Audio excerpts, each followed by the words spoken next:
So I just turned 20 about 5 days ago, and I've been thinking about what are the things which I wanted someone to tell me 5 years ago, or at least 3 years ago. And I came up with a list of three. Three things which aren't talked enough about. I'm going to neglect all the obvious but really important advice, such as eat healthy, do sport, and make sure you surround yourself with the right people. I want to talk only about three things. The first thing is experiences.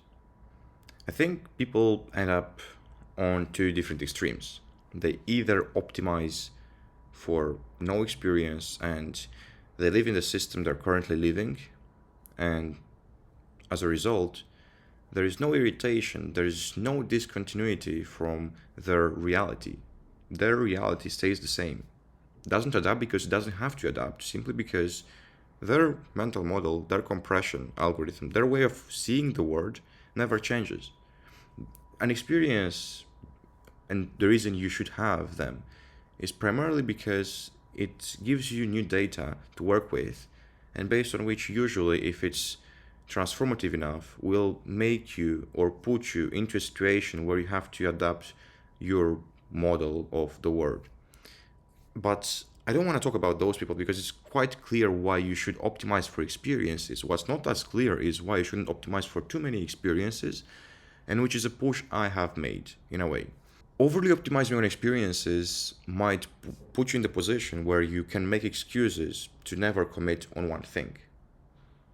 Why? Because you can reason about why experiences are good. On the contrary, though, the experiences that would yield the best results are the ones where you don't go broad, but the ones where you go deep, the vertical ones. And you shouldn't go broad on experiences, but rather as deep as possible, because if you compare it to traveling, if you go through 10 different countries by car, but you never stop, or at least you never visit any cities, any tourist attractions, you don't have any conversations with any of the locals, versus someone who goes in one single country but spends 1 month there, and spends time with locals, visits the biggest attractions in the surrounding area, who's gonna have the real experience? Who's gonna be transformed more by the experience? And who will have the most irritations, the most new things, the most novel data to work with out of the two persons? The one who just skimmed through 10 countries, or the one who went to one single country and stayed there? It's the answer is obvious. And the same thing happens with experiences as well. Lesson two is that you should never and ever monetize your passion. And there are all of these gurus saying, go and monetize your passion, do what you love, or you never work a day in your life. And it's all bullshit, because they look at the thing from their perspective. They look at it from the top of the mountain. But it's not the same thing. The lessons they give you at that point are different and are for a different category of people rather than the lessons that you require right now. You're optimizing for the wrong things primarily as a result of of monetizing your passion. Because on one end, you're making something you want, which is your passion, and on the other, something people want. And no matter how much overlap there's going to be in between the two, if you say so, you're still not going to be able to have the element of play, because passion is mostly play. It's doing something when there is no outcome attached to it. It's just doing it for the sake of the thing in itself. And if you do that, you just end up exploring different things which you or otherwise normally wouldn't, because there's no economical incentive or any other incentive. There's just the pure joy of play. And if you match the two together, it's no longer a passion, it's a job, and you have to be sincere about it.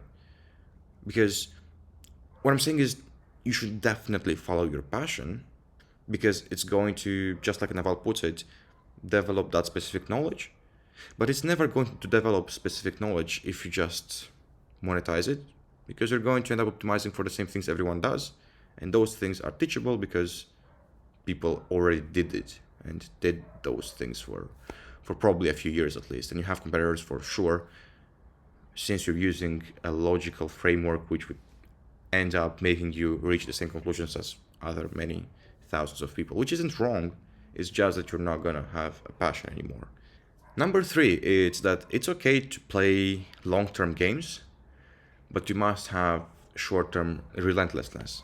It's not necessarily about doing and getting things right now. It's not about setting or hitting a certain quota.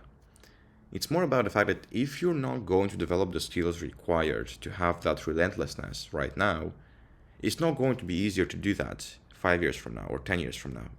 So you might as well start right now to become obsessive about execution. The thing is, you should be mindful that you still have and thankful that you still have quite a few years ahead of you.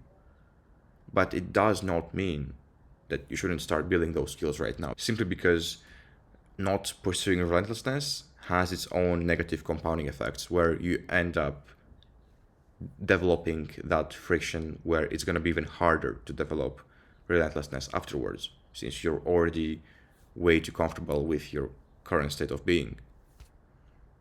It's just like going in a corporate job and being well to fine, receiving a huge paycheck, and then realizing that you don't really need to do a startup because it's too much hassle. Why should you?